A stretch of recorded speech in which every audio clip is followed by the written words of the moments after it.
One of the most shocking moments in the House of the Dragon Season 3 premiere had nothing to do with dragons, battles, or even death. Instead, it came from a quiet and deeply uncomfortable scene between Prince Aemond Targaryen and his mother, Queen Alicent Hightower. After years of watching Aemond evolve into one of the most dangerous men in Westeros, viewers were stunned when he slowly leaned toward Alicent and kissed her on the lips. The scene lasted only a few seconds, but it instantly became one of the most talked about moments in the entire episode. So why did Aemond do it? And could this disturbing moment be a sign that he may eventually betray his own mother? The answer may reveal far more about Aemond's psychology than fans initially realized. Since Season 1, Aemond has always been defined by two things: loneliness and obsession. As a child, he was mocked for not having a dragon. He was bullied by Aegon and constantly felt ignored by his father, King Viserys. While Aegon enjoyed attention simply because he was the firstborn son, Aemond had to fight for every ounce of recognition. Even after claiming Vhagar and becoming one of the strongest warriors in the realm, that emotional damage never disappeared. Unlike Aegon, who drowned his insecurities in alcohol and pleasure, Aemond buried his pain beneath discipline and ambition. But House of the Dragon has repeatedly shown that beneath his calm exterior lies someone deeply broken. His relationship with Alicent has always been complicated. Throughout the series, Alicent focused much of her attention on protecting Aegon because he was the heir. Aemond respected his mother and shared her sense of duty, but he rarely received the affection he desperately wanted. For years, he watched Aegon inherit everything while he stood in the shadows. Now, everything has changed. After Aemond intentionally injured Aegon during the Battle of Rook's Rest, he effectively seized control of the kingdom. Even though Aegon still technically wears the crown, Aemond has become the true power behind the Greens. And in the Season 3 premiere, Alicent finally admits something that Aemond has wanted to hear his entire life. She tells him that perhaps he should have been king all along. To most people, those words might simply sound like regret. But to Aemond, they represent validation. For the first time in his life, the person whose approval he desired most has acknowledged him. And that's where the disturbing kiss comes in. The scene appears to suggest that Aemond has developed an unhealthy emotional attachment to Alicent. His desire isn't necessarily romantic in the traditional sense. Instead, it seems to stem from years of emotional neglect, resentment toward Aegon, and a desperate need to possess everything his older brother had. Aegon became king. Aegon married Helaena. Aegon received their mother's attention. And now Aemond has already taken one of those things away. He nearly killed Aegon, he rules in Aegon's place. And psychologically, he may believe he deserves everything that was denied to him. That's why the scene feels so disturbing. It isn't simply about attraction. It's about possession. Aemond wants what Aegon had. He always has. Many viewers also noticed similarities between Aemond and Daemon Targaryen. Both are second sons. Both live in the shadow of an older brother. Both crave recognition. And both possess dangerous impulses.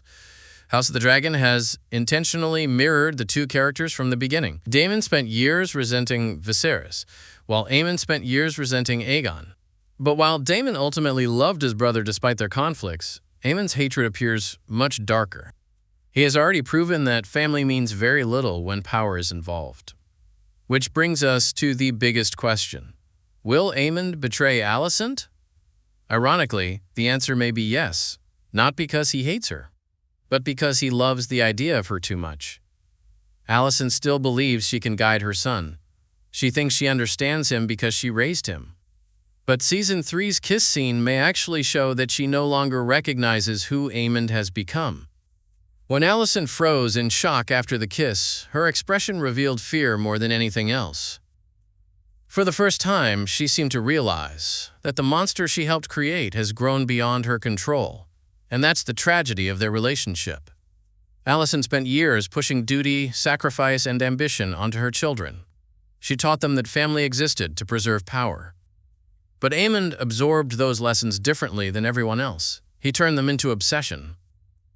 That means if Alicent ever stands between him and the throne, Aemond may not hesitate to remove her influence. Not necessarily through violence, but through rejection.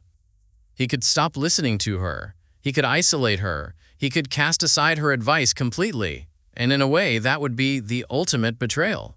Because Alicent's greatest weapon has always been her ability to influence her children.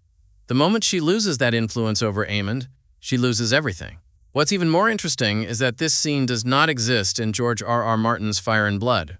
There is no kiss between Aemond and Alicent in the book. The series created this moment entirely for television, which means the writers clearly wanted to emphasize Aemond's deteriorating mental state and his increasingly twisted relationship with his family. Whether fans love or hate the decision, the scene accomplishes one thing perfectly. It makes Aemond even more unpredictable. And that's terrifying. Because the most dangerous people in Westeros are not the ones driven by hatred. They're the ones driven by obsession. As Season 3 continues, the real question may not be whether Aemond will betray his enemies. The question is whether anyone he loves will survive being loved by him at all. House of the Dragon Season 3 finally returned with the long-awaited Battle of the Gullet, and Episode 1 delivered one of the most emotional and action-packed premieres in the series so far. After the unfinished ending of Season 2 left fans frustrated, the new season immediately picks up the story and throws Westeros deeper into chaos. The episode spends its opening moments catching up with several major characters. Aegon II remains in hiding after his injuries at Rook's Rest, while Sir Criston Cole continues preparing for war.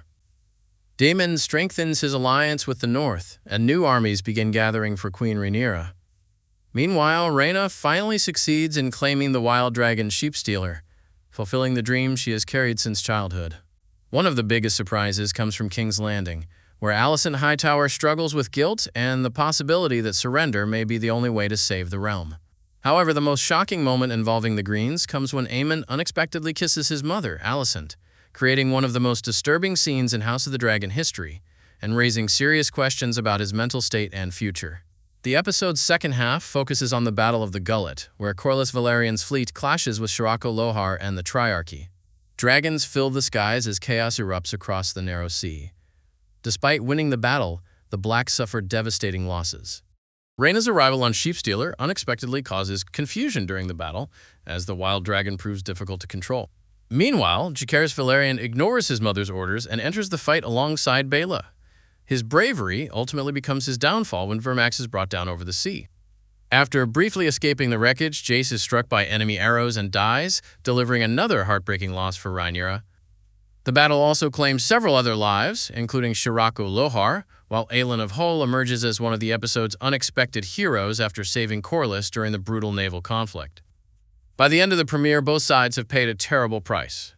Although the Blacks technically secure victory, Jace's death ensures that no one truly wins. With grief, revenge, and internal divisions growing stronger on both sides, Episode 1 proves that the Dance of the Dragons has entered its darkest phase yet, setting up an explosive and tragic season ahead.